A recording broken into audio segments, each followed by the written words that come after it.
IMA के द्वारा organise इस प्रोग्राम में आप सभी का स्वागत करता हूं। सबसे पहले आप सभी के लिए जोरदार तालियां, क्योंकि आपने समय निकाला इस अवेयरनेस प्रोग्राम के लिए। उसके बाद मैं धन्यवाद करूंगा आईएमए लखीमपुर का, इंडियन मेडिकल एसोसिएशन लखीमपुर का, उसके प्रेसिडेंट डॉक्टर अखिलेश खरे सर जी का। जोरदार तालियों से स्वागत करेंगे डॉक्टर अखिलेश खरे सर का। साथ में धन्यवाद करेंगे आईएमए के secretary doctor Manoj Kumar Sharma sir, जिन्होंने इस प्रोग्राम को ऑर्गेनाइज करने में मदद की। इसके बाद में आभार प्रकट करेंगे मेहता मिलेनियम की पूरी टीम का और डॉक्टर प्रदीप मेहता का स्पेशली, जिन्होंने इस प्रोग्राम को ऑर्गेनाइज करने कल से पूरी तरीके से मेहनत की और आज इसको रिजल्ट के रूप में आपके सामने। साथ ही हम धन्यवाद करेंगे डॉक्टर रूबी मेहता का, जिन्होंने अपना समय निकाला और हमारे साथ में उपस्थित हुई हैं सुबह के समय। इसी के साथ में मेहता मिलेनियम के बहुत सारे जो लोग हैं हमारे साथ में, भाई लोग जुड़े हुए हैं या कुछ लेडीज लोग जुड़ी हुई हैं, जिन्होंने मेहनत की और इस ऑडिटोरियम को मेंटेन किया और इस रूम को मेंटेन किया। सभी लोगों का बहुत बहुत धन्यवाद। और इस प्रोग्राम को शुरू करने के लिए हम स्टेज पे इन्वाइट करेंगे doctor Ruby Mehta, doctor Pradeep Mehta, doctor Akhilesh Khare sir, doctor Manoj Sharma sir. Please join the stage with us.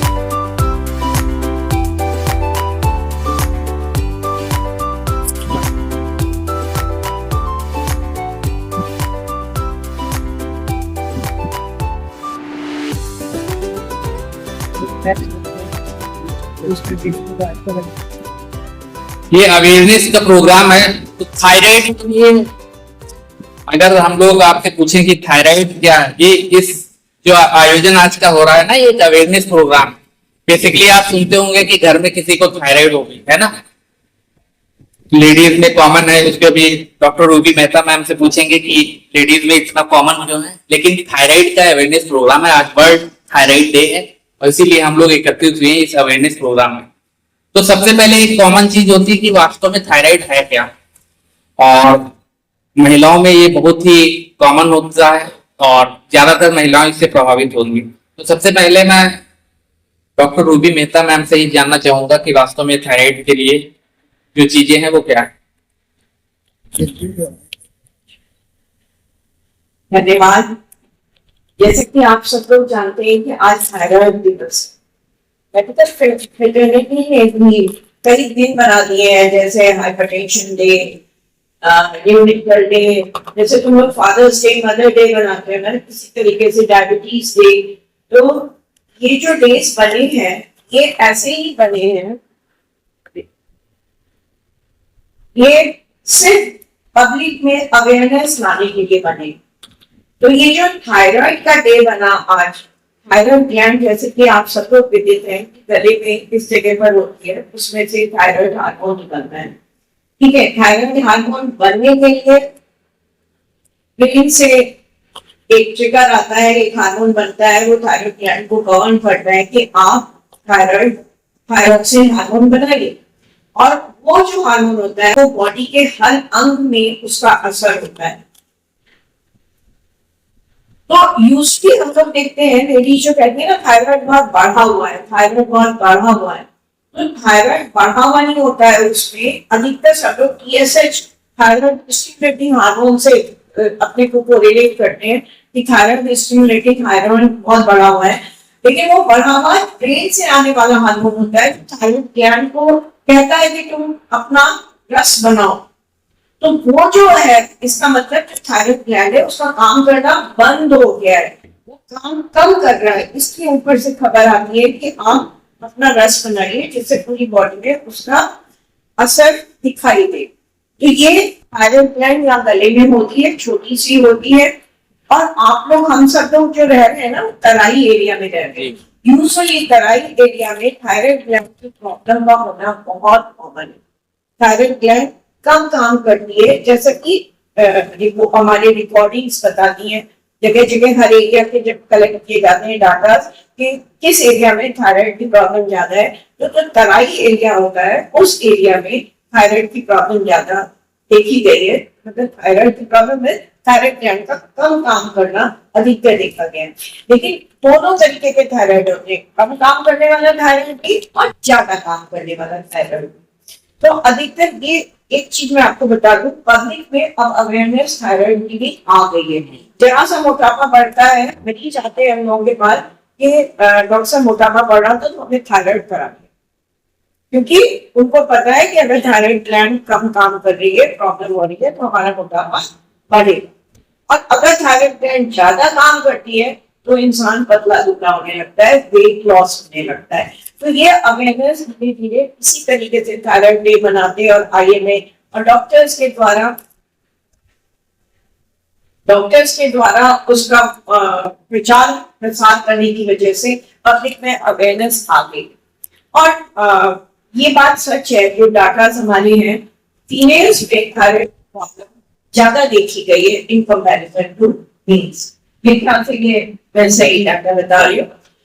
और बहुत सी लेडीज में तो थायराइड प्रॉब्लम मैंने जो देखा है आमतौर पे देखने में नहीं मिलती, लेकिन हम लोग रूटीन में अब प्रेग्नेंट लेडीज का थायराइड टेस्ट जरूर कराते हैं और उसमें बहुत सी लेडीज को हाइपोथायराइडिज्म मिलता है, मतलब TSH बढ़ा हुआ होता है। और प्रेग्नेंट लेडीज में अगर TSH बढ़ा हुआ है, मतलब थायराइड ग्लैंड कम काम कर रही है, तो उनको उसका ट्रीटमेंट देना बहुत बहुत जरूरी है। क्यों? क्योंकि गर्भ के अंदर पलने वाले बच्चे का ब्रेन के ऊपर असर, उसका मेंटल स्टेटस थायराइड की प्रॉब्लम की वजह से गड़बड़ हो सकता है। तो इसलिए थायराइड को आप नजरअंदाज नहीं कर सकते और थायराइड के लिए प्रॉपर ट्रीटमेंट, प्रॉपर एडवाइस लेना बहुत बहुत जरूरी।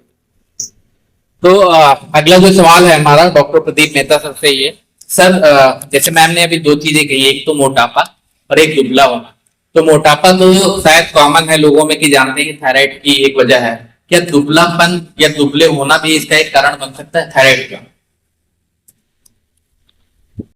ये दुबलापन हिंदुस्तान में बेसिकली माल न्यूट्रिशन की वजह से है, प्रोटीन और कार्बोहाइड्रेट इंटेक कम होने की वजह से, क्योंकि हाइपर थायराइडिज्म का जो इंसिडेंस है वो हाइपो के मुकाबले बहुत बहुत कम, बहुत कम। तो लेकिन नहीं हुई, वो बहुत कम है।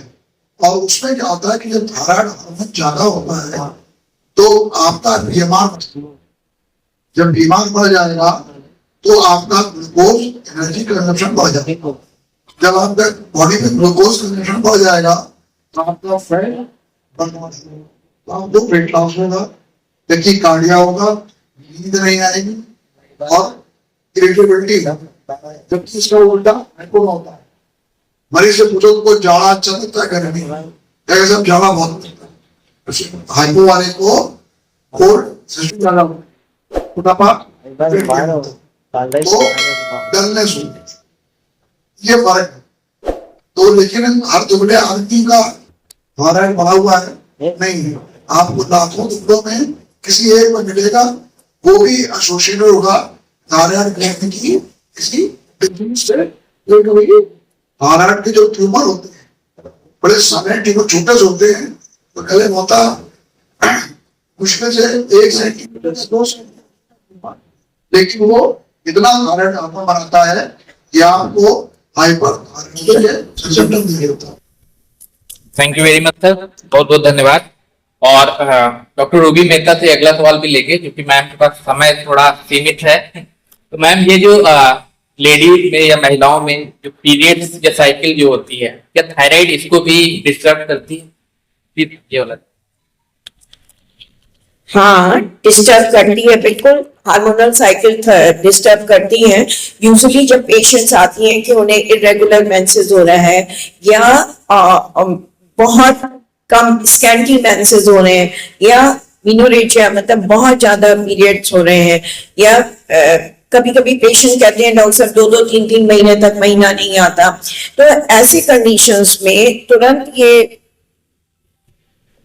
दिमाग में आता है कि इनका थायराइड टेस्ट कराया जाए, क्योंकि थायराइड हार्मोन जो होता है, थायरोक्सिन जो होता है, वो सभी ग्लैंड्स और बॉडी के हर अंग पे अपना असर डालता है। तो इसको लेडीज की प्रॉब्लम के साथ कोरिलेट हम लोग जरूर करते हैं। और थायराइड की वजह से अमूमन स्टेरिलिटी भी देखी गई है कि गर्भ धारण करने में भी महिलाओं को परेशानी होती है अगर उन्हें हाइपोथायराइडिज्म है तो ऐसे में रूटीन में भी अगर लेडीज को कोई भी परेशानी है तो थायराइड का टेस्ट कराना बहुत बहुत जरूरी। Thank you very much ma'am. और अगला सवाल जो है वो डॉक्टर थरेसर से है, डॉक्टर अखिलेश थरेसर से, कि सर ये डायबिटीज और थायराइड अमूमन देखा गया है कि साथ साथ चलते हैं, कि किसी को थायराइड है तो डायबिटीज होती है, डायबिटीज तो इनका कोई रिलेशन है, कोरिलेशन, या ये अलग अलग? ये दोनों जो ग्लैंड हमारी हैं ये इंडोक्राइन ग्लैंड कहलाती है, जिनका स्राव जो है वो डायरेक्ट होता है। तो देखा गया कि डायबिटीज वाले के मरीज को, जिसको प्रोलॉन्ग डायबिटिक हो जाती है, जिसका हाइपरग्लाइसीमिया माने कंट्रोल नहीं है, ज्यादा बढ़ा हुआ है, तो उसके में थायराइड की जो शिकायत होती है वो बढ़ने का आगाज ले लेती है। और इसका मेन रीजन ये है कि डायबिटिक की वजह से वो हर अंग को, किसी न किसी अंग को पकड़ती है। किसी का नर्वस सिस्टम होगा, किसी के मसल को पकड़ेगी, किसी के किडनी को पकड़ेगी, किसी के हार्ट को पकड़ेगी, और इन सब चीजों को थायराइड जो है वो भी देखता है, थायराइड भी देखता है। तो इसकी वजह से थायराइड का भी इफेक्ट आ जाता है। इसका परसेंटेज बहुत ज्यादा नहीं है, मगर जो इरेगुलर डायबिटिक माने इनका बहुत ज्यादा बढ़ा रहता है, कंट्रोल नहीं करते हैं, और जिनकी डाइट वगैरह में बहुत ज्यादा बदलाव होता है, नहीं लेते हैं, उनमें देखा गया है कि चांसेस की ये लक्षण जो है दोनों संग में आ जाते हैं और ये घातक हो जाते हैं। Thank you very much. Sir कुछ ऐड करना चाहेंगे डॉक्टर मनोज शर्मा प्लीज? इसमें सर ने बहुत अच्छी बात बताई है कि थायराइड डिजीज और डायबिटीज लगभग साथ में देखे जाते हैं सर। बट कभी कभी अगर ये देखें कि जो थायराइड का कारण है अगर वो ऑटो इम्यून है, ऑटो इम्यून डिजीज जो है शरीर के हर अंग को अफेक्ट कर रही है, तो ऑटो इम्यून में जो एंटीबॉडीज हमारे बन जाते हैं थायराइड के अगेंस्ट, तो साथ में कभी कभी पैंक्रियास के अगेंस्ट भी बनेंगे, तो साथ में भी सर होने का चांस ज्यादा है। इसी वजह से कभी कभी अगर ऑटो इम्यून है, इन केसेस में हम लोग को थायराइड के TSH और T3 T4 से हट के एंटीबॉडीज टेस्ट भी करने चाहिए, जो कि ज्यादा हेल्पफुल होते हैं आगे जानने में कि हमको कैसे इसको ट्रीटमेंट देना है। ऑटो इम्यून में कई बीमारियां हैं, बहुत सी आ जाती साथ में। इसी में अगला सवाल ये देखिए बहुत भ्रांति होती है कि आदमी, ये बहुत इंपॉर्टेंट चीज है कि जैसे किसी को थायराइड हो गया या वो गोली ले रहा है, हाइपर है माने हाइपोथायराइडिज्म है, वो ले रहा है, दवा ले रहा है, तो जैसे हम लोग कोई भी बेहोशी या कोई भी ऑपरेशन होता है तो उसमें क्या होता है कि थायराइड की दवा उस दिन तक, जैसे मॉर्निंग में भी ऑपरेशन है तो उसको 1 चम्मच पानी से वो गोली जरूर खिलवा देते हैं, क्योंकि एब्रप्ट बंद करना थायराइड की दवा का ये बहुत ही घातक होता है। वो सीधे हार्ट पे असर करता है, जिससे फिब्रिलेशन के चांसेस होते हैं, जिससे मौत भी हो सकती है। ये बहुत बड़ा कारण होता है, ये बहुत इंपॉर्टेंट चीज है। और संग में मैं डॉक्टर विभू मेहता से ये पूछना चाहूंगा कि यदि कोई गर्भवती महिला पहले से थायराइड ले रही है और वो गर्भवती हो गई, तो क्या उसको थायराइड की गोली लेना चाहिए कि छोड़ देना चाहिए? बिल्कुल लेना चाहिए, लेकिन जब गर्भ धारण कर लिया और वो थायराइड की ऑलरेडी हाइपोथायराइडिज्म की पेशेंट है या हाइपरथायराइडिज्म की पेशेंट है, तो उसका थायराइड टेस्ट होना चाहिए, TSH, FT4, T3, तुरंत उसकी जांच होनी चाहिए। और प्रेगनेंसी में हर महीने 2 महीने पे थायराइड की जांच रिपीट होनी चाहिए। क्यों? क्योंकि ट्रीटमेंट के साथ साथ, प्रेगनेंसी के स्ट्रेस के साथ साथ थायराइड में फ्लक्चुएशंस बहुत होते हैं। कभी एकदम से हाई आ जाएगा, थायराइड TSH बहुत ज्यादा आ जाएगा, आपने उसको 75 मिलीग्राम की टैबलेट दे दी, आपने 1 महीने बाद कराया, एकदम से लो हो गया। Now you have to reduce the treatment, मतलब आपको उसका 75 से 50 पर लाना पड़ेगा। तो इसके फ्लक्चुएशंस की वजह से हर महीने गर्भवती महिलाओं को TSH और FT4 की जांच करवाते रहना चाहिए, क्योंकि उसी के अकॉर्डिंग उनका ट्रीटमेंट गवर्न होएगा। और कभी भी एक ये क्वेश्चन आता है कि एक बार थायराइड हो गया तो क्या जिंदगी भर रहेगा? हो भी सकता है और चांसेस ना होने के कम होते हैं। तो यूजुअली पेशेंट कहते हैं डॉक्टर पहले हमें थायराइड था, हमने थायराइड की दवा ली थी, फिर हम ठीक हो गए, हमने बंद कर दी। वो ठीक नहीं होते, दवाई की वजह से उनका TSH लेवल नॉर्मल रेंज में आ जाता है और वो ये सोचते हैं कि हम ठीक हो गए, बिना डॉक्टर की सलाह के वो दवाइयां भी बंद कर देते हैं। तो ये चीज नहीं होनी चाहिए। हाँ, इसमें एक चीज मैं और बताना चाहूंगी, ये हम लोगों ने देखा है कि प्रेगनेंसी के दौरान अगर हाइपोथायराइडिज्म है और वो भी मतलब बॉर्डर लाइन से जस्ट 6 रिपोर्ट आ गई या 5.5 आ गई और ड्यूरिंग प्रेगनेंसी वो हमने उसको थायराइड के लिए ट्रीटमेंट दिया और उसके बाद डिलीवरी के बाद महीने 2 महीने बाद वो थायराइड नॉर्मल हो जाता है। तो ये कहलाता है प्रेगनेंसी इंड्यूस हाइपोथायराइडिज्म।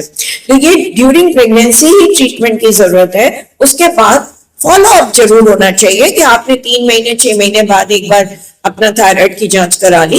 अगर वो नॉर्मल रहता है तो आपको दवाई की जरूरत नहीं है और अगर वो फ्लक्चुएट कर रहा है तो आपको दवाई की जरूरत है। तो ये तो कई बार देखा गया है कि प्रेगनेंसी के दौरान थायराइड की प्रॉब्लम है and then non pregnant condition में उसका थायराइड नॉर्मल है।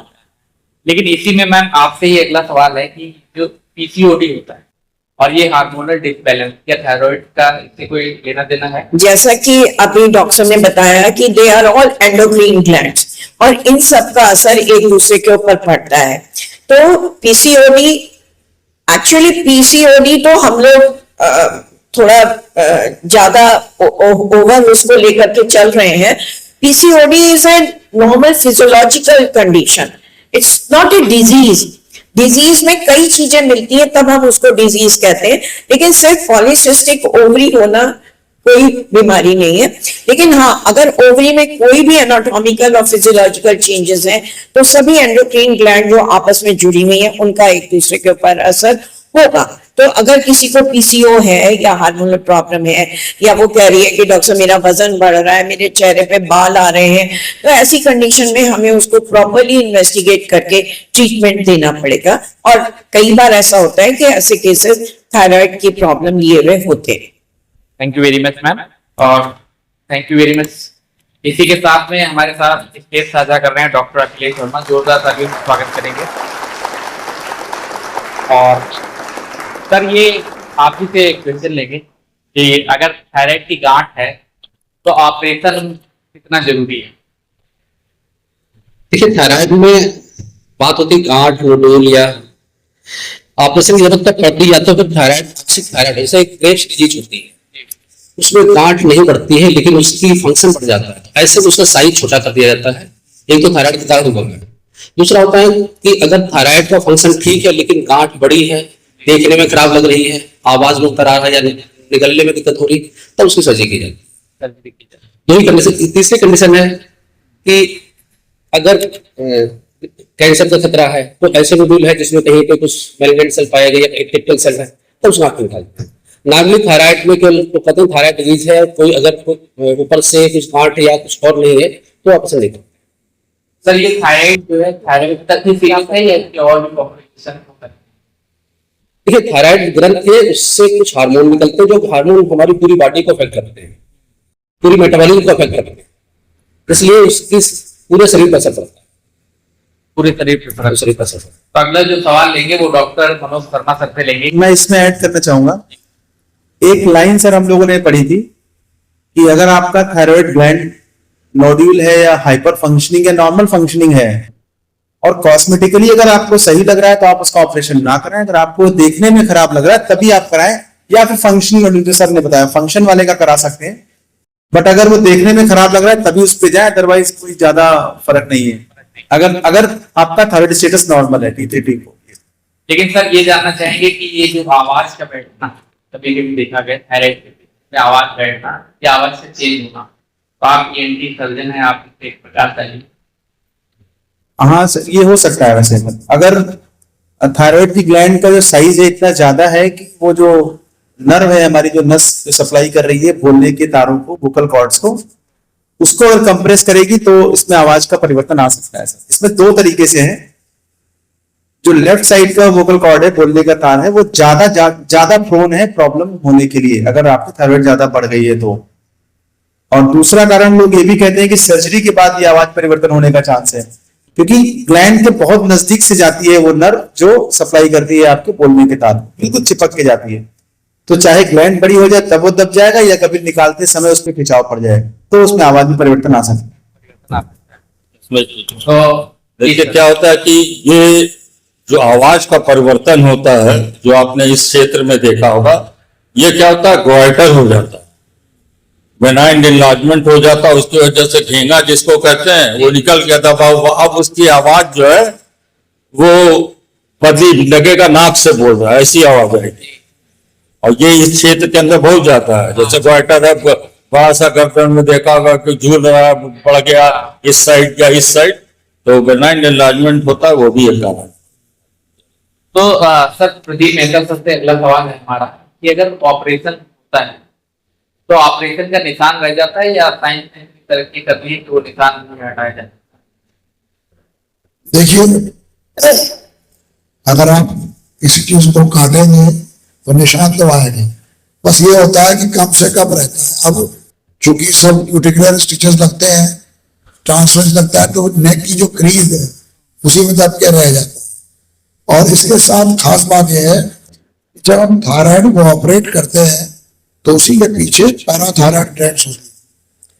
वो कभी कभी सर्जरी के बाद, क्योंकि पैराथायराइड जो है वो कैल्शियम को कंट्रोल करता है, तो थायराइड के निकालने के बाद आप लोग टीएसएच के साथ साथ कैल्शियम लेवल और पैराथायराइड हार्मोन को भी देखना पड़ता है।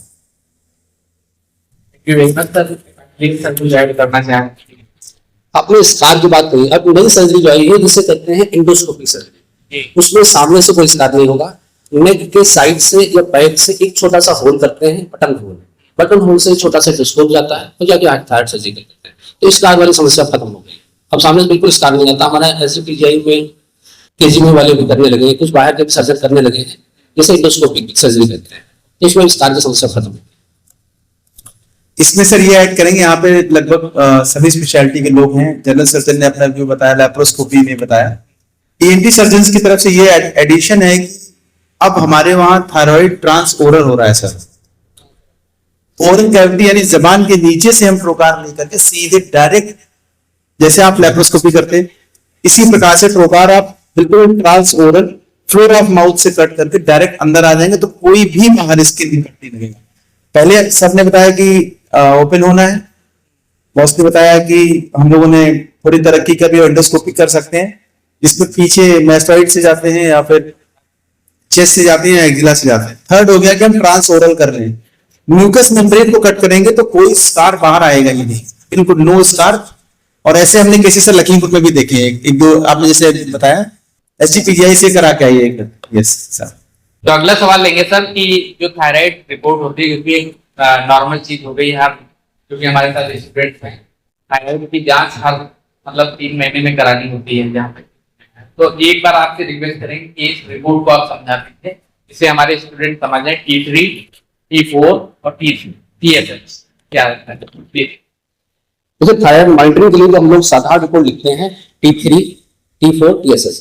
T3, T4 दोनों हार्मोन होते हैं, TSH स्टिमुलेटिंग हार्मोन होता है। एक एक्सिस होती है कि अगर T3 घट रहा है तो TSH बढ़ेगा, T3 बढ़ रहा है, T3, T4 बढ़ रहा है तो TSH घटेगा, स्टिमुलेटिंग हार्मोन। हम लोग जो जांच करते हैं नॉर्मल लोगों का कि हमें थायराइड की बीमारी है, मैक्सिमम हाइपोथायराइड ज्यादा है, हाइपोथायराइड उसमें, लेकिन जांच उल्टा होती है। आप देखो TSH बढ़ा हुआ होता है, फिर भी हम लोग थायराइड में थायराइड कम हो गई। थायराइड कम होने का मतलब हमारा जो मेन हार्मोन है T3, T4 वो कम हो गया है, उसके स्टिमुलेशन में उसको और सीक्रेट कराने के लिए जो डालता है जो TSH वो बढ़ जाता है। हमें नॉर्मल स्क्रीनिंग में ये तीनों जांचें कराते हैं, उसके बाद और एक्यूरेट जांच चाहिए होती है तो फ्री हार्मोन मतलब फ्री हार्मोन करा लेते हैं, जैसे फ्री T3, फ्री T4।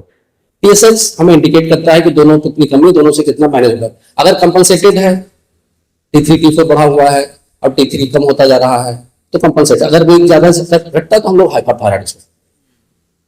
जांच महिलाओं में थायराइड ज्यादा होता है। ये बेल्ट हमारी एंडेमिक बेल्ट रहती है, हिमालयन बेल्ट को एंडेमिक बेल्ट कहते हैं। यहाँ आयोडीन कमी हुआ करती थी तो थायराइड बेल्ट कहा जाती है। ऑल ओवर इंडिया में नॉर्थ इंडिया को थायराइड बेल्ट ही कहते हैं, लेकिन जब से गवर्नमेंट ने आयोडीन नमक निकाला तब से थायराइड काफी कम हो गया। हम लोगों को भी क्लिनिक में 2-4 महीने में कोई थायराइड क्वाइटर मिलता है, हाइपोथायराइड मिल जाते हैं, क्वाइटर नहीं मिलता।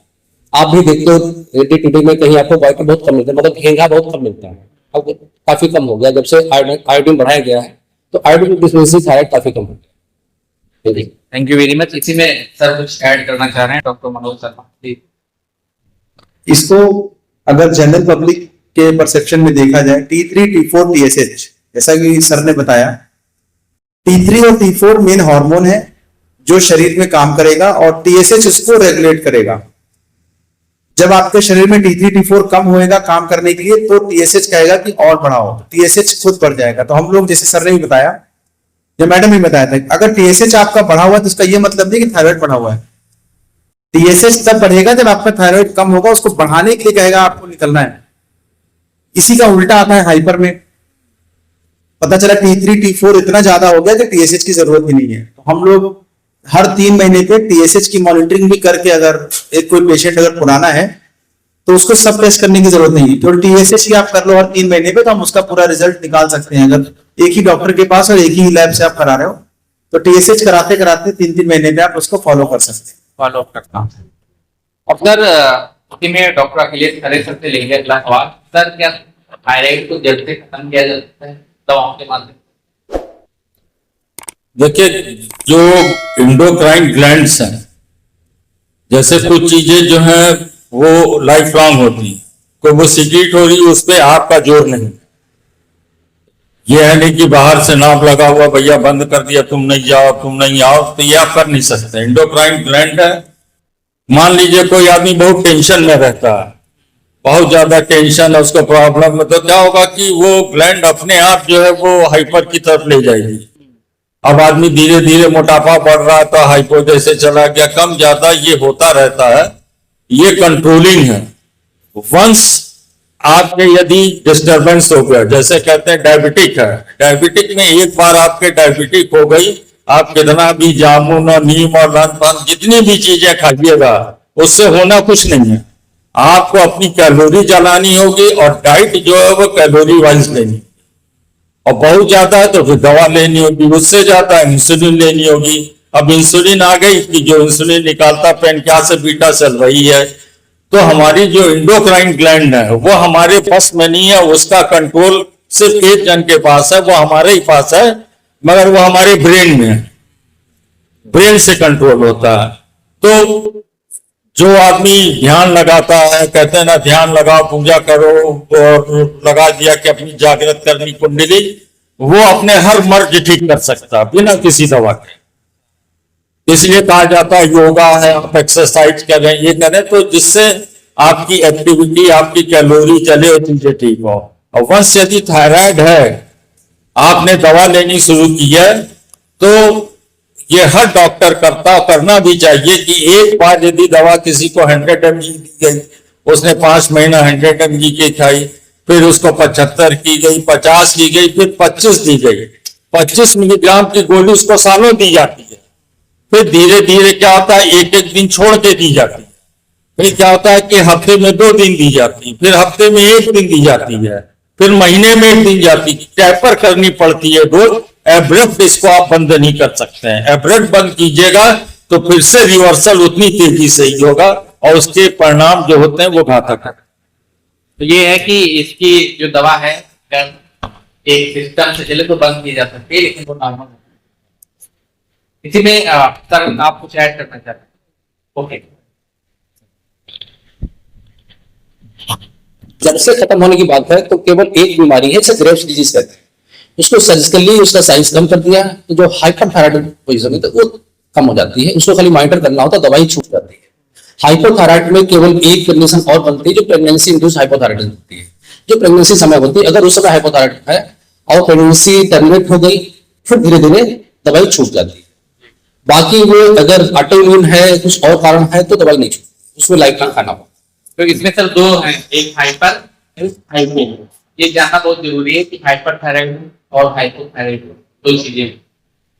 इसी में स्टेज पे हम रिक्वेस्ट करेंगे डॉक्टर अतुल कुमार द्विवेदी सर से, please sir join the stage with us. जोरदार तालियों से स्वागत करेंगे। Doctor Atul Dwivedi orthopaedic surgeon जिला अस्पताल से हमारे बीच हैं। अगली जो अवेयरनेस की चीज है वो डॉक्टर मनोज सर हम लोग के बीच साझा करेंगे। किस तरह? इसमें जैसे आपने बताया हाइपर और हाइपोथायरॉयडिज्म की बात, तो जनरली हाइपर का मतलब हुआ थायराइड हार्मोन ज्यादा होना और हाइपो का मतलब हुआ थायराइड हार्मोन का कम होना। तो हम इसको ऐसे समझ सकते हैं कि जैसे हर वो कंडीशन जिसमें आपको इमरजेंसी कोई चीज की रहती है, हर चीज में जो प्रॉब्लम्स हो सकती है इमरजेंसी में, वो सिम्टम्स आपको आएंगे हाइपरथायरॉयडिज्म में, क्योंकि उसका मेटाबॉलिज्म बढ़ जाएगा। आदमी को धड़कन बहुत महसूस होगी अपनी, उसको डर लगने लगेगा, उसको पसीना बहुत आएगा, गर्मी उसको बर्दाश्त नहीं होगी, उसके हाथ पांव में ट्रेमर्स होंगे, मतलब वो इमरजेंसी स्टेट में रहेगा हर समय, चिड़चिड़ापन, और मतलब जो चीज आप सोच सकते हैं, कॉन्स्टिपेशन है, जो उसको इमरजेंसी में सिम्टम्स रहते हैं लगभग वो सारे हाइपर में उसको मिल जाएंगे। हाइपरथायरॉयडिज्म का मतलब फिर से एक्सप्लेन करेंगे, T3 T4 बढ़ा हुआ होगा और TSH कम होगा। इसका मोस्ट कॉमन, सबसे ज्यादा जो कॉमन कारण है वो वायरल थायरोइडाइटिस, वायरल डिजीज होती है, उसके बाद पता चला कि उसको थायरोइडाइटिस हो गई और उसके हाइपरथायरॉयडिज्म के सिम्टम आने लगे। और इसी के अपोजिट अगर आप चलेंगे हाइपोथायरॉयडिज्म मतलब T3 T4 TSH अगर कंपेयर करेंगे तो T3 और T4 हमारा उसमें कम होगा, TSH ज्यादा होगा। उसमें सिम्टम्स आएंगे जिससे बॉडी हमारी बिल्कुल मतलब नॉर्मल बेकार पड़ी रहेगी, उसको नींद ज्यादा आएगी, उसका मोटापा बढ़ेगा, ये दिक्कतें आएंगी आपको हाइपोथायरॉयडिज्म में। जी, इसी में हमारे साथ में डॉक्टर एनके वर्मा सर भी जुड़ चुके हैं और स्वागत करते हैं डॉक्टर एनके वर्मा सर। साथ ही में हमारे साथ डॉक्टर पवन जी सर ज्वाइन करेंगे। डॉक्टर एनके वर्मा शहर के प्रतिष्ठित फिजिशियन और डॉक्टर पवन वर्मा पीडियाट्रिशियन हमारे बीच हैं, प्रोग्राम को आगे बढ़ाएंगे। डॉक्टर एनके वर्मा सर हमारे साथ जुड़ चुके हैं, क्वेश्चन लेंगे सर।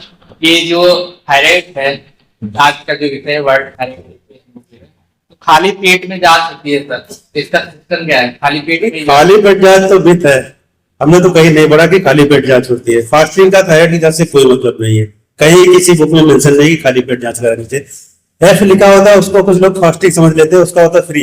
अच्छा, फ्री T4 TSH होता है, उसको कई लोग फास्टिंग समझ लेते हैं, वो गलत है। FT4 लिखता है, FT3 लिखा जाता है, उसका मतलब होता है फ्री T3 फ्री T4, जो एग्जैक्ट वैल्यू उसकी होती है, इसके लिए फ्री T3 फ्री T4 कहा जाता है। इसको फास्टिंग समझते हैं लोग गलती से। और सर थायराइड की दवा जरूर खाली पेट खानी चाहिए, जांच का खाली पेट से संबंध। थायराइड की दवा कहते हैं सुबह खाली पेट खानी चाहिए। इसी में sir doctor N K Verma sir से ये पूछना चाहेंगे कि अगर पेशेंट की हिस्ट्री में किसी को पहले से थायराइड है या उसके घर में किसी को थायराइड, तो उसकी हिस्ट्री का भी इसमें फर्क पड़ता है या ये जेनेटिक हो सकता है? बिल्कुल पड़ता है, कई ऑटोइम्यून डिजीज होती है थायराइड से लिंक होती है, जैसे हार्सिबोटो थायराइडिस है, ये कई डिजीज होते हैं पीढ़ी टू पीढ़ी ट्रांसफर हो जाती है, इसलिए इसमें जेनेटिक हिस्ट्री, फैमिली हिस्ट्री बहुत जरूरी होता है, ये आगे पीढ़ी में ट्रांसफर होती है। वो डिजीज होती है जो थायराइड से रिलेटेड होती है। ऐसा जो हमारा सबसे क्वेश्चन है कि हाइपर और हाइपो दोनों में ब्लड प्रेशर क्या क्या है? सर दोनों बीपी बढ़ता है घटता, दोनों बढ़ सकता है। हाइपो में होता है फ्लूइड रिटेंशन होता है, उसकी वजह से बीपी बढ़ता है, और जो हाइपरथायराइडिज्म होता है उसमें स्ट्रोक वॉल्यूम बढ़ता है, उसकी वजह से ब्लड प्रेशर बढ़ता है, पेरिफेरल वेस्कुलर रेजिस्टेंस बढ़ता है, उसकी वजह से बीपी बढ़ता है। दोनों बीपी बढ़ सकता है घट सकता है, दोनों फाइटिंग होती है, और दोनों बढ़ सकता है, डायस्टोलिक सिस्टोलिक दोनों घटता बढ़ता है। तो आप मतलब ये नहीं कह सकते बीपी बढ़ा है तो हाइपरथायराइडिज्म होगा। हाइपो में बहुत कॉमन चांस होता है बीपी बढ़ा हुआ होता है। पल्स रेट जरूर है, अगर पल्स रेट बढ़ी तो मोस्ट कॉमन होता है कि हाइपरथायराइडिज्म होगा, लेकिन ये बीपी का आप किसी से नहीं कह सकते कि हाइपर है कि हाई। इसी में सर खान पान के लिए कुछ विशेष सलाह, खान पान कैसा रखना चाहिए थायराइड के? देखिए खान पान से थायराइड से रिलेटेड बहुत डिजीज होती है, जैसे मान लिया कोई हार्ट की डिजीज हो गई, हार्ट फेलियर पेशेंट चला गया, बहुत क्रॉनिक लंबे टाइम से रहा हार्ट का उसका, तो उसको आप सेकेंडरी प्रिवेंशन के लिए, जैसे आप बीपी बढ़ गया उसका, तो आप उसको जो रिलेटेड चीजें, नमक कम खाना, ऑयली चीजें कम लेना, ये चीजें रिलेटेड है। थायराइड का इससे डायरेक्ट रिलेशन नहीं है। कुछ चीजें होती है जैसे पत्ता गोभी लोग कहते हैं कि ये हाइपोथायराइडिज्म कराता था, कन्वर्जन को रोक देता है, तो T4 T3 कन्वर्जन थोड़ा सा ये हेल्पर करता है। जिसके लिए बाकी और ऐसा कोई फूड नहीं जो थायराइड को मतलब कुछ डिजीज और ड्रग्स जरूर होती है, जैसे कुछ हार्ट की एंटी एरिथमिक ड्रग होती है, मैड ड्रग है, एंटीबायोटिक है, टेट्रासाइक्लिन है, कुछ दवाएं होती है जो थोड़ा हाइपो हाइपर दोनों करा देती है। एक साइकेट्रिक ड्रग होती है, लिथियम होता है, ये भी दोनों हाइपो हाइपरथायराइडिज्म कराता है।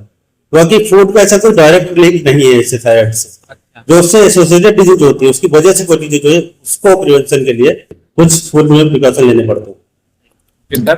और सर अगला जो सवाल लेंगे डॉक्टर अखिलेश सर से लेंगे। सर स्ट्रेस बहुत बड़ा रोल प्ले करता है लगभग हर बीमारी में, तो स्ट्रेस ये तनाव जो है वो कैसे खतरनाक है? देखिए, स्ट्रेस तो आदमी का है कि जहां तनाव पे आया तो वो कुछ भी कर सकता है।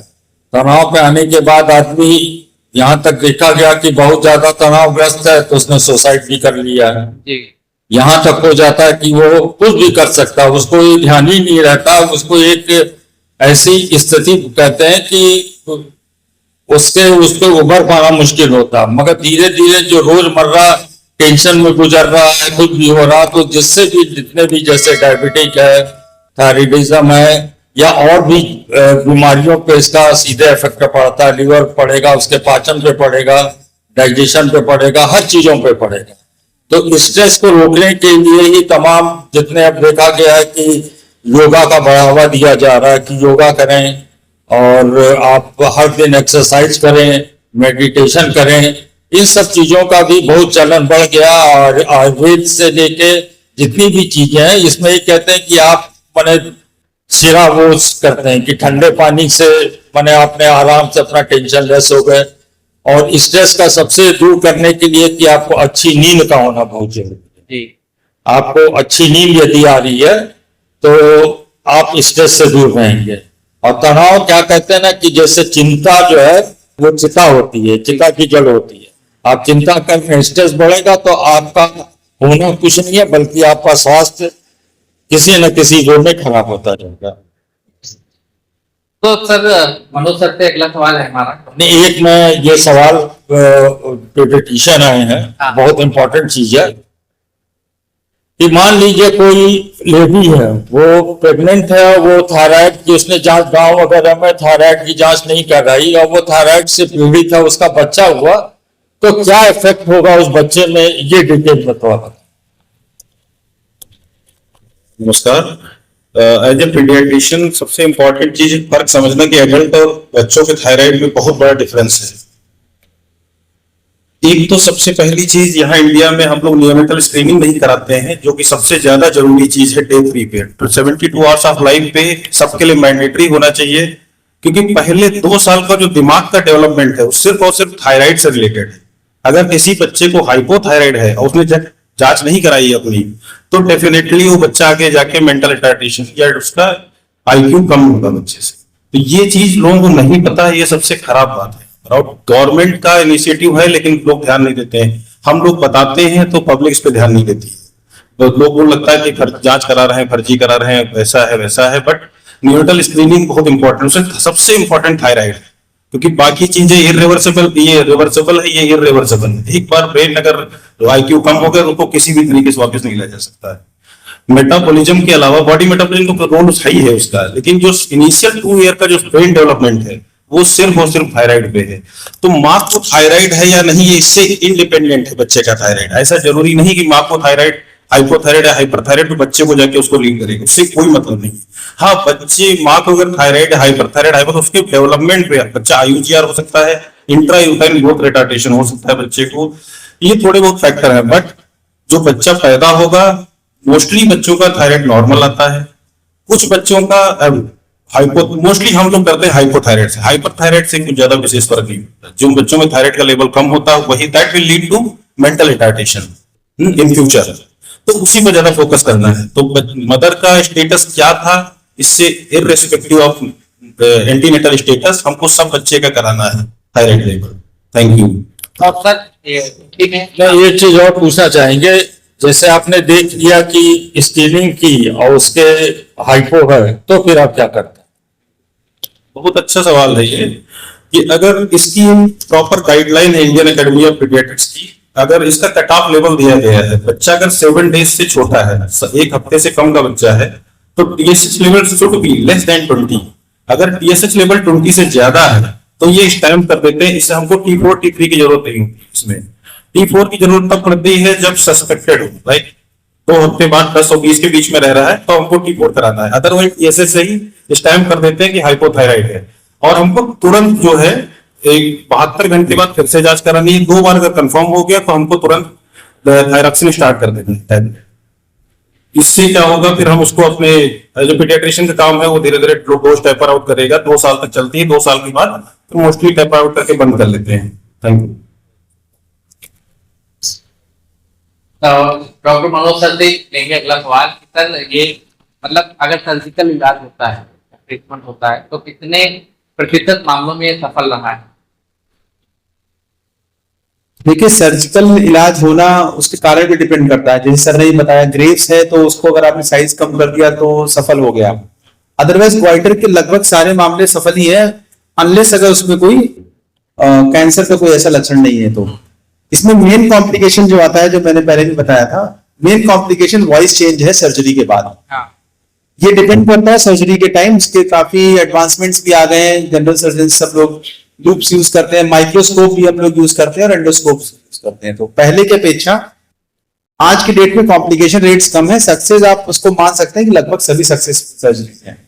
सक्सेस डिपेंड करते हैं आउटकम पे। अगर हमारी गांठ है उसको निकाल दिया बिना कॉम्प्लिकेशन के, सक्सेस हो गया। अगर वो फिजियोलॉजिकली एक्टिव है तो उसको साइज कम कर दिया, उसने काम करना कम कर दिया, T3 T4 PSH नॉर्मल आ गया, तब भी सक्सेस हो गया। Thank you very much. और डॉक्टर इनके वर्णन सबसे जानना चाहेंगे सर, थायराइड के पेशेंट को क्या नियमित रूप से ECG या हार्ट जांच वो करानी चाहिए? थायराइड के पेशेंट बिल्कुल करानी चाहिए। Heart disease most commonly associated होते हैं थायराइड डिजीज से, जो कि एक टिप ऑफ आइसबर्ग टाइप का होता है, दिखता नहीं लेकिन पता चलता बाद में जब हार्ट डिजीज लेके आता है। जब उसका कारण पता क्या था, पता चलता कि थायराइड की वजह से हुआ था। हाइपर हाइपो दोनों हार्ट के लिए नुकसानदायक होते हैं। हाइपो में होगा पेशेंट का जैसे स्वेलिंग आएगी, स्वेलिंग आएगी, हार्ट पे लोड पड़ेगा, उसका जो स्ट्रोक वॉल्यूम होता है, जो हर धड़कन में ब्लड पंप करता है, वो कम होगा, उसकी वजह से सिम्टम आएंगे, हर ऑर्गन पे इफेक्ट आएगा उसका। अगर हाइपर होता है तो ब्लड ज्यादा फ्लो करेगा, ज्यादा पंप करेगा, उसके लिए हार्ट पे जोर पड़ेगा, उसकी वजह से मायोकार्डियम जो हार्ट की मसल होती है वो डैमेज होगी, हार्ट का साइज बढ़ेगा, हार्ट फेलियर में जाएगा पेशेंट। ये दिक्कतें आती हैं इसमें। ये कॉम्प्लिकेशन से आगे बिल्कुल बिल्कुल हो सकता है। इसमें डॉक्टर के लिए परमा सर से जानना चाहेंगे सर, ये महिलाओं में बाल झड़ना, क्या इसका कोई रिलेशन है थायराइड? बहुत कॉमन देखा गया। देखिए, हाइपरथायराइडिज्म में तो जो सर ने बताया था, एक एंजाइटी बढ़ती है, साथ में उसका न्यूट्रिशन भी खराब हो जाता है। और हाइपरथायराइडिज्म जो महिला देखेंगे आज, जो पुरुष होता है वो दुबला पतला सा दिखेगा, ऐसे में उसका न्यूट्रिशन खराब होगा तो बाल भी गिरेगा। और हाइपोथायराइडिज्म में सर ने बताया था कि वाटर रिटेंशन होता है, उससे वाटर रिटेंशन, उसमें न्यूट्रिशन खराब होता है। जब न्यूट्रिशन खराब होगा तो बाल गिरेगा। थायराइड का रिलेशन ऐसा नहीं है कि थायराइड से सीधे बाल गिरते हैं, लेकिन थायराइड के जो इफेक्ट आते हैं, जो उसके बाद शरीर के जो चेंज आते हैं, उसके बाद बाल। इसके आगे सर बताएंगे अगर और कुछ। बाल बढ़ जाते हैं। अच्छा सर, तरबूज ऐड करना चाहेंगे डॉक्टर, ये करेंगे? हाइपो वगैरह में बाल बढ़ जाते हैं, जैसे लेडीज की मूछ वगैरह आ जाएंगे, छाती में बाल हो जाएंगे, ये हो जाता है। सर के बाल झड़ सकते हैं, बॉडी में अन्य जगह बाल बढ़ जाते हैं। सर अगर इसमें देखा गया कि पसीना ज्यादा आता है, पसीना या आंखों में सूजन, क्या इसका एक कारण माना जाता है? ये सिम्टम पसीना ज्यादा ना हाइपरथायराइडिज्म, थायराइड लेवल बढ़ जाता है। ये हाइपरथायराइडिज्म, गर्मी ज्यादा लगेगी, पेशेंट घबराहट होगी, गुस्सा पेशेंट को आएगा, आंखें उसकी उभरी हुई दिखेगी, ये सिम्टम होते हैं हाइपरथायराइड। पसीना जो ज्यादा आता है हाइपर में आता है। हाइपो में इसका उल्टा होता है, उसका कोल्ड इंटॉलरेंस हो जाए, पेशेंट ठंड एकदम नहीं बर्दाश्त करता है, जो हाइपो होता है। जो सर बताया कि हेयर फॉल होता है, ये भी हो सकता है। तो इनका दोनों का सिम्टम एकदम उल्टा होता है। फीमेल्स में मेंस्ट्रुअल इरेगुलरिटीज हो सकती है। सर ने बताया कि मूंछ पे, चेहरे पे बाल आ सकते हैं। ये होता है कि और हार्मोनल चेंजेस, जैसे हमारी ग्लैंड होती है, मास्टर ग्लैंड बोलते हैं इसको, पिट्यूटरी, उसी का रेगुलेशन है पूरा। सब हार्मोन उसी के आसपास निकलते हैं, उसके ऊपर हाइपोथैलेमस होता है, वो सबको रेगुलेट करता है। तो अगर एक कोई सिस्टम गड़बड़ाया, अगर हाइपोथैलेमिक पिट्यूटरी एक्सिस गड़बड़ा गई, तो उसकी वजह से और हार्मोन में गड़बड़ा जाते हैं। लेकिन डायरेक्ट इसका थायराइड का लिंक नहीं है कि बाल चेहरे पे आएंगे या कुछ होगा, इससे और हार्मोन गड़बड़ा तो ये हो सकता है। और सर अगर कोई पेशेंट थायराइड प्रोफाइल कराता है, उसके साथ में और कोई जांच वैसी है जो करानी चाहिए?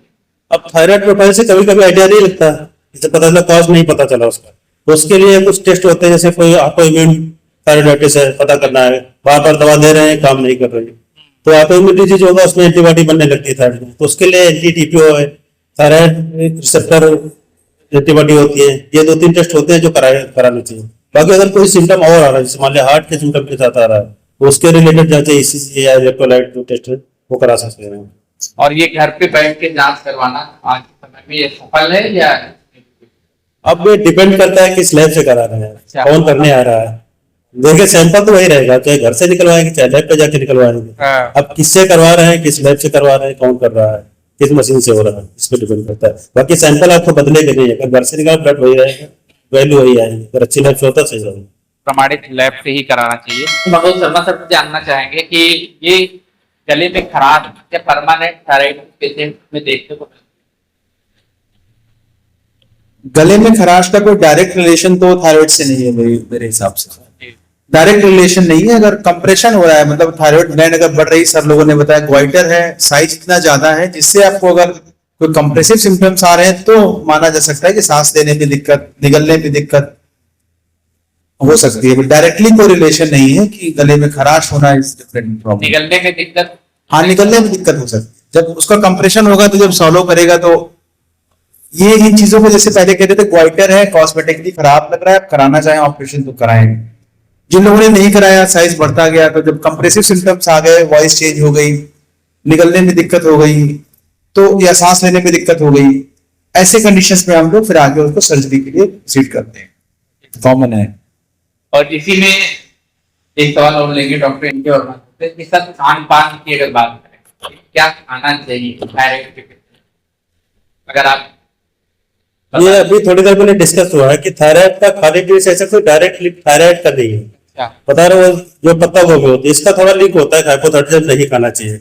बाकी हो जो उसे एसोसिएटेड डिजीज अगर हो रही है, कोई थायराइड से रिलेटेड से हार्ट डिजीज होगा, उसकी वजह से कभी उसको रोकने के लिए आप प्रिकॉशन ले सकते हैं, खाने पीने परहेज कर सकते हैं। सर ग्रामीण इलाकों में आज भी अलसी और नींबू और पता नहीं बहुत सारी चीजों का घोल पी के वो कम करने का दावा किया जा रहा है। देखिए अलसी को कहीं कहीं तो हमने पढ़ा है, हमारे अपडेट में आया था 2 years बैक, जो हमारा all India association of India होता है उसमें था, उसको मैजिक फूड बोलते हैं, जो हमने पढ़ा है, खुद पढ़ा है। हाँ, उसका लिंक डायरेक्ट तो ऐसे नहीं कह सकते, लेकिन वो काम करता है। हाई फाइबर होता है, ओमेगा 3 फैटी एसिड होता है, तो ये थोड़ा बैलेंस रखता है। बाकी ये नहीं होगा कि आप थायराइड डिजीज होगा उसको सही कर देगा, बीपी घटाएगा, आपको बैड कोलेस्ट्रॉल कम कराएगा, ब्लड प्रेशर कम होगा, तो उससे एसोसिएटेड डिजीज धीरे धीरे कुछ कम होती है, लेकिन वो डिजीज को क्योर नहीं कर सकता।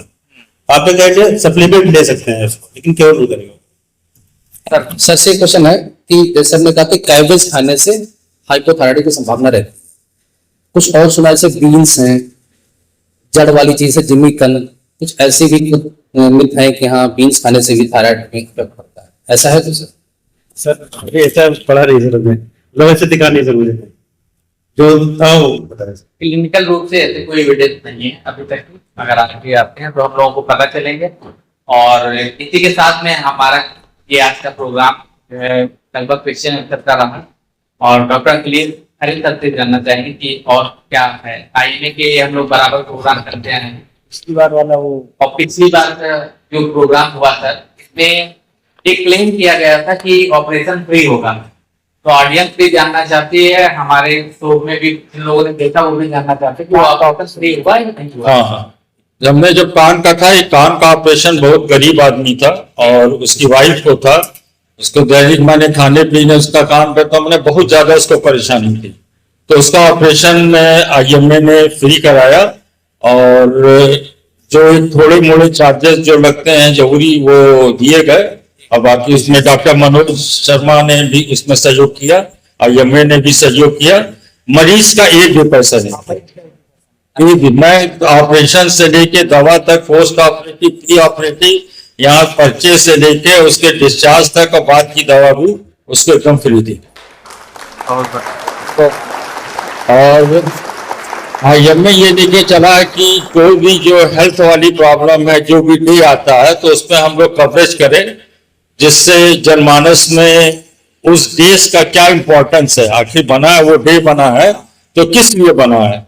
आप यदि हर डे को ही याद कर लेंगे और अपनी डायरी बना लें कि इस दिन ये डे होता है, ये डे होता है, तो आपको अपने याद आ जाएगा कि अरे ये चीज करनी है, ऐसा करना, ऐसे रहना, तो आपका लाइफ स्टाइल हो सकता है चेंज। इसीलिए बनाया गया है।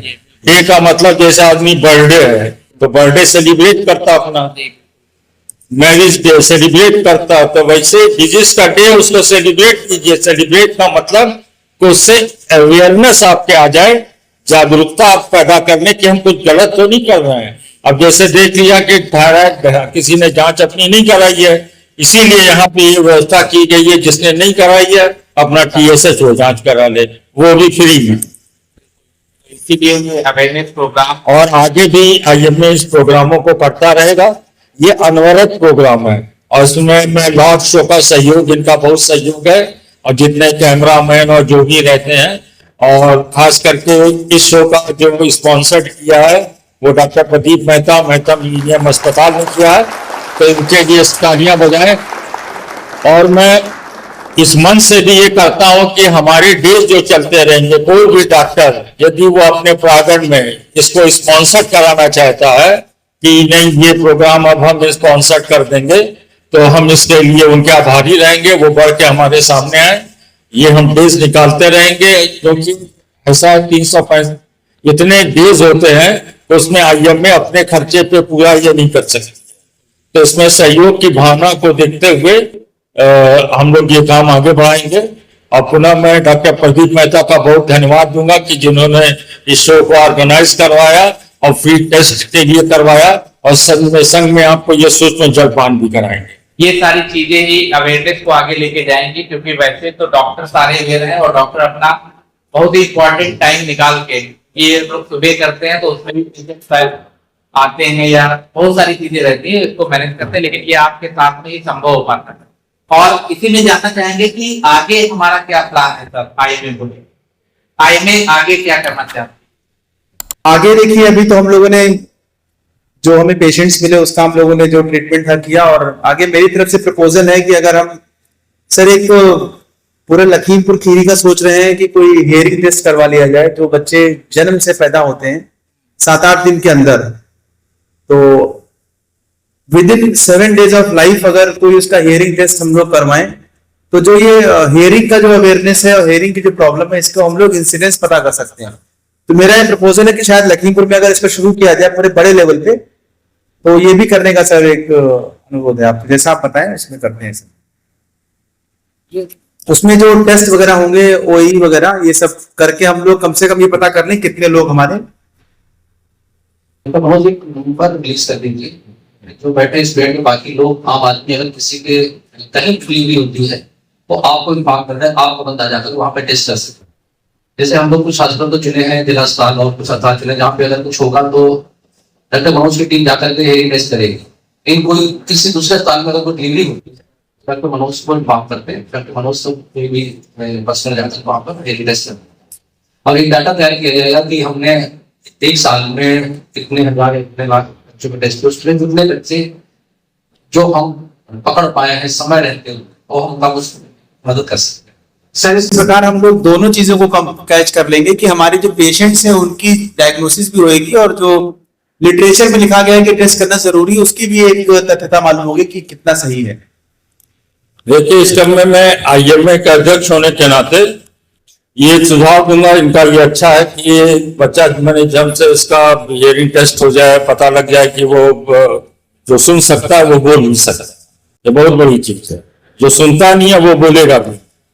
तो पीडियाट्रिशियन भी बैठे हैं और यहाँ सब लोग हैं, तो IMA ये सहयोग कर सकती है कि एक प्रोग्राम निकालेगी, जितने भी अस्पताल हैं, जितने भी अस्पताल रजिस्टर्ड अस्पताल हैं, वो इन्फॉर्म करेंगे, एक ग्रुप बन जाएगा कि हमारे यहाँ ये बच्चा पैदा हुआ है, तो इनकी टीम या कोई सदस्य जाके उसकी हेयरिंग की जांच करेगा और उसको लिखेगा। वो चाहे जिला महिला अस्पताल हो और चाहे सजन अस्पताल हो, जहां जहां जो गायनिक जैसे डॉक्टर मेहता के यहाँ पे हुआ, या जहां जहां भी बच्चे जो पैदा होते हैं, वो 7 days के अंदर जांच होगा।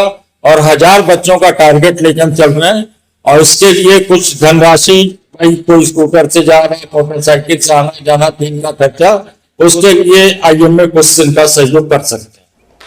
ये कोई जांच है। बहुत बहुत धन्यवाद। लेकिन आइडिया बहुत अच्छा है लेकिन प्रैक्टिकली डॉक्टर मनोज के लिए शहर के 50 नर्सिंग होम में जाना और बच्चे देखना पड़ा। मेरा डॉक्टर मनोज फिर तय करते कि एक सोमवार को हमारे यहाँ या अंकल को होगा, तो हमारे यहाँ बच्चा पढ़ता हुआ जॉन्टिस करती है, तो आप फोन करके दिखाता हूँ या अच्छे डॉक्टर को दिखाता हूँ या जो डॉक्टर है तो वो हम कर सकते हैं। बच्चा पैदा हुआ, आपका बच्चे की पूरी हीलिंग टेस्ट नहीं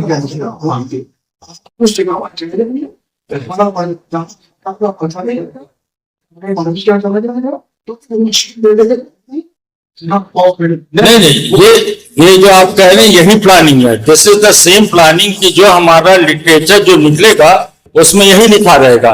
मगर जैसे महिला अस्पताल है वहां से कोई लेके नहीं जाएगा, इनको महिला अस्पताल जाना ही पड़ेगा। वहां से हो कि जैसे आप अवेयरनेस आप भेज दीजिएगा।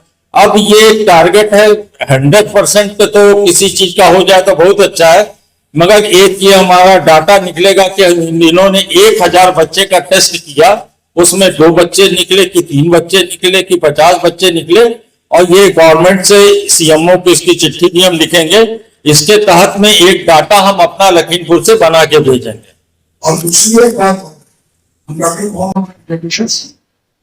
जैसे हम लोग अपना 4 डे पर उसका बिलोमिक कराते हैं, अगर उसका हम बिलोमिक के साथ साथ थायराइड भी करा लें और उसको करा लें तो जो आगे चल के मेंटल रिजोल्यूशन सब प्रॉब्लम मिलती है तो वो जैसा बताया है उन्हें वो सब इरिवर्सिबल है।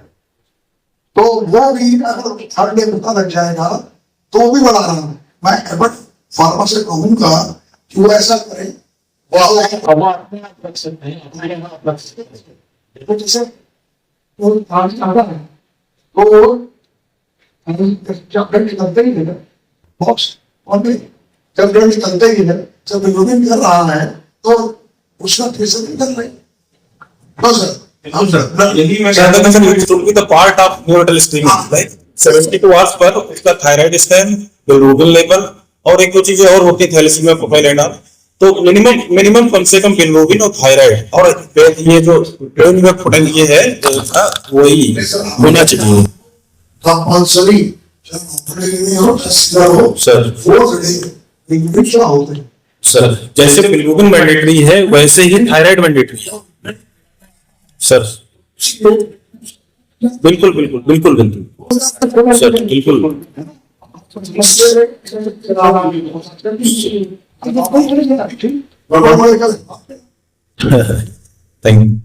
Thank you sir. और बहुत बहुत धन्यवाद पैनल का। इसमें एक थैंक यू नोट लेना चाहेंगे डॉक्टर के वर्मा सर से। और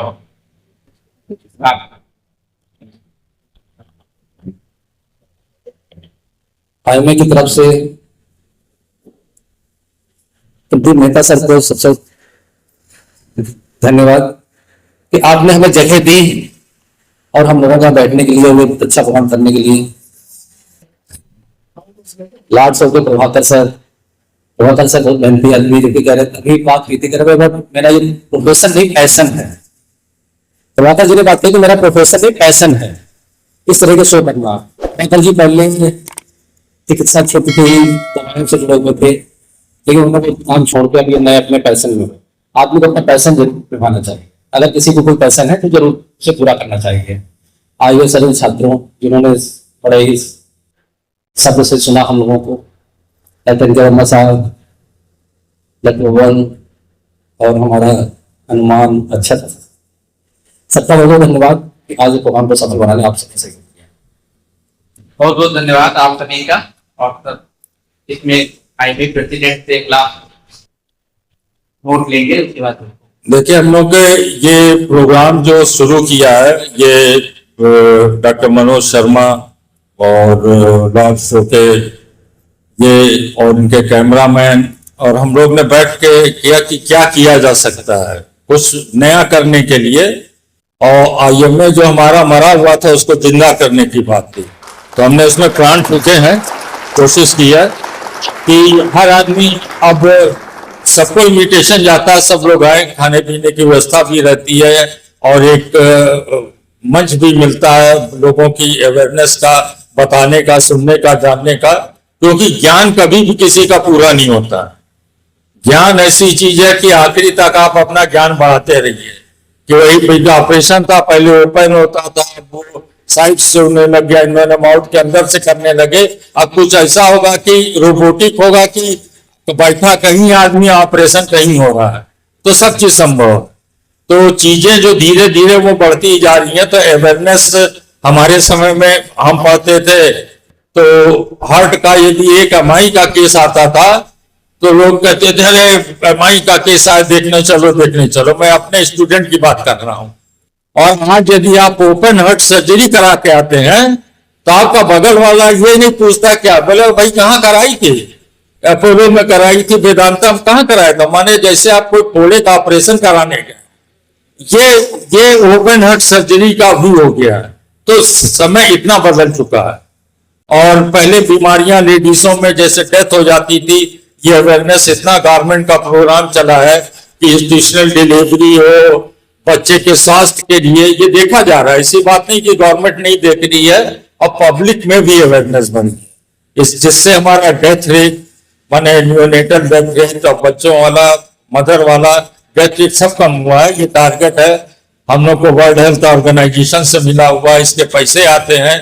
आज भी देखिए आशा को डिलीवरी के गांव वाले को 1400 रुपये मिलते हैं, शहर को 1000 मिलते हैं, माता को खाने के लिए पैसे मिलते हैं।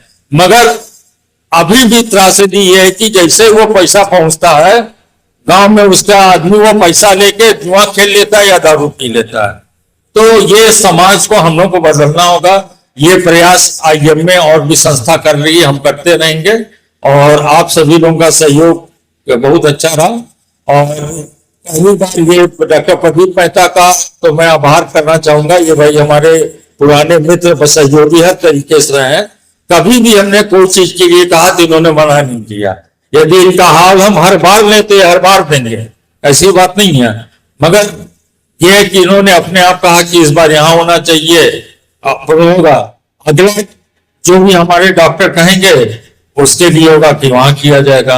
अब जैसे सृजन वाले हैं तो मैं ये अनुरोध करूंगा कि सृजन हॉस्पिटल में वहां इनके जो स्टूडेंट रहते हैं वहां पे ये प्रोग्राम हो, तो वहां पे पास हमारा जिला अस्पताल है, वहां के लोग आ जाएंगे और हम लोग तो कहीं भी पहुंच जाएंगे।